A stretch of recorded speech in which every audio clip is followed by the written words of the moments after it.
I get a bit irritated when I hear that statistic about 1 in 4. I just think, whoever made that statistic up, it's not 1 in 4, it's 4 in 4.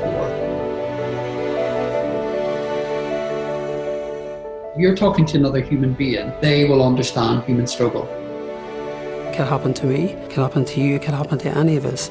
A bit like getting the flu. We can all get the flu and we'd go to a doctor. This piece of jelly that you've got in your head, your brain, is the epicenter for all of your experience. How you see life, how you respond, how you react, how you think. But it's the one thing that we pay little time and attention to. Why would you not manage the thing that's responsible for all of your life? A lot of my friends, when I worked in palliative care, used to think, oh my God, that's really tough. How can you do that job? I never saw it that way at all, actually, because it's kind of quite a privileged journey to be on with someone.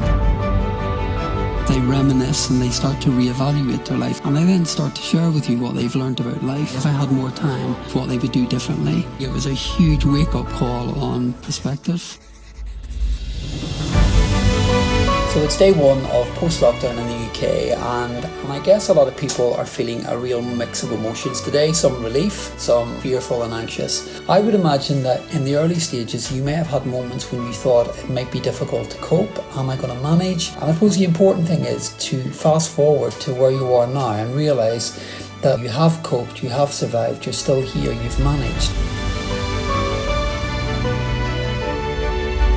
Perhaps 3-4 months ago you would have been questioning whether you're going to manage. That doesn't mean that it's easy, but that you are still here, you're functioning, you're coping. My dad made me laugh when this book was coming out. He said, you're bringing a book on happiness out in the middle of a pandemic. But actually it's like everything in life, it's what you salvage from it.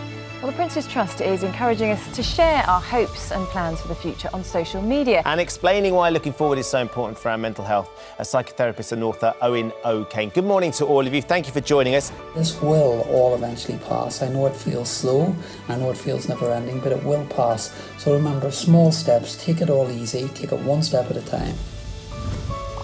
When you learn to be courageous and face up to your worry, and get comfortable with it and not see it as a bad thing. Just see it as a reminder, okay, this discomfort has come up again. I'm going to work with it. I'm not going to submit to it. Then you change your relationship with your anxiety. And that's where the freedom comes.